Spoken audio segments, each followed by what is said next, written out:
Well, the U.S. Senate may not have many rap artists, but it can still have rap-style feuds. The latest one is between Democrat Elizabeth Warren and Republican Majority Leader Mitch McConnell of Kentucky.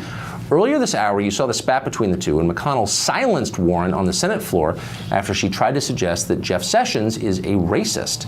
Well, the press immediately attempted to turn Warren into a martyr over her silencing. So is McConnell's move a smart one or a dumb one? Hugh Hewitt is a longtime and wise observer of all this. He's the host of The Hugh Hewitt Show, a nationally syndicated radio program. He's also the author of a new book called The Fourth Way, the conservative playbook for a lasting GOP majority, and he joins us now. Hugh, thanks a lot for coming on. Tucker, thanks for having me. So this was, I mean, no one disputes this was within and consistent with Senate rules, but needless to say, the reaction was, you know, Mitch McConnell's a sexist, he can't handle strong women. Was this a wise play politically long term? It's a brilliant move by the leader for a couple of reasons. One, he is trying to restore a chamber that Harry Reid destroyed, Tucker. Harry Reid left almost every Senate tradition in tatters. All of the pillars are down, and they're at each other's throats. And Mitch McConnell, if you read his memoir, The Long Game, he really is a traditionalist. He would like to restore the decorum and the process to the Senate.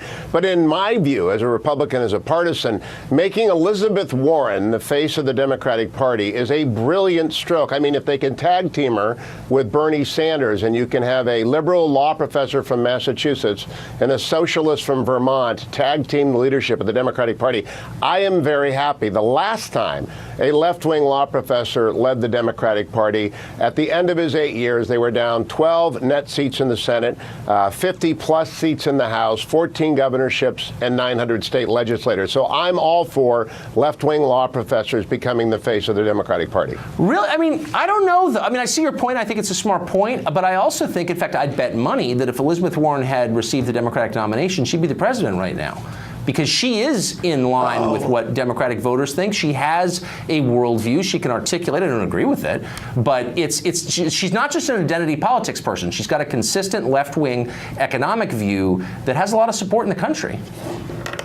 She is also a very good law professor. I want to give her credit where credit is due. Tom Cotton had her in class and said she's a fine law professor. But honestly, Tucker, I don't think Hillary Clinton was that bad of a candidate that Elizabeth Warren would have been so much better she would have won. America is a center-right country, as noted by those other elections I pointed out. The loss of the Senate, the loss of the House, the loss of the governorships, the 900 state legislators. Elizabeth Warren is hard left. Dodd-Frank is not working. She stands for an economics that has got absolutely very little constituency outside of the echo chamber of the Democratic Party. So I do believe it is great for Mitch McConnell to throw rules at a law professor and say, live by the rules of the Senate. So I also in this debate, and I'm sure you followed the debate, such as it was, over Senator Sessions, his confirmation, you heard people say just about everything about him. Cedric Richmond, who's a Democratic congressman from Louisiana, compared him to Bull Connor, which even 10 years ago would have been a pretty heavy thing to say. I wonder now if anyone even noticed. I mean, if everyone is Bull Connor, is anyone Bull Connor? Does this kind of rhetoric even have an effect anymore, do you think? That's the key question, Tucker. It's very dispiriting. I've worked for two Attorney General Bill Smith, Attorney General Ed Meese. They're both fine men. Jeff Sessions is arguably the best prepared man to be Attorney General in the last 50 years. Deputy Assistant U.S. Attorney, United States Attorney, State Attorney General, 4 times the United States Senator on the Senate Judiciary Committee. Everybody in the Democratic caucus knows better than what they said. They will tell you that off the record. And it is disgraceful what they said about Sessions. He'll be a great AG, and I just do think all standards have gone, and I blame Harry Reid, who, by the way, also enabled Jeff Sessions to get confirmed by using the Reid rule to destroy the filibuster.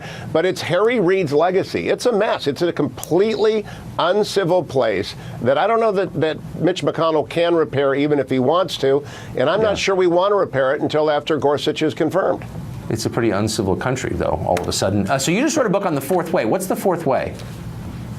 Fourth way is the succession to FDR's first way, big government, Ronald Reagan's attempt to roll it back, Tony Blair and Bill Clinton's third way to rebrand it. The fourth way is merging what Donald Trump wants to do, infrastructure, which I think he should get, a 350-ship Navy, which I think he should get, the wall, which he should get, regulatory reform, and Reagan republicanism, Paul Ryan republicanism. We need entitlement reform. So the fourth way is a merger of the two brands of republicanism out there right now. President President Trump won. He should get what he wants. And Paul Ryan is actually the soul of our ideology. And, you know, big reforms on the entitlement side. And that's the way to do it. Merge them.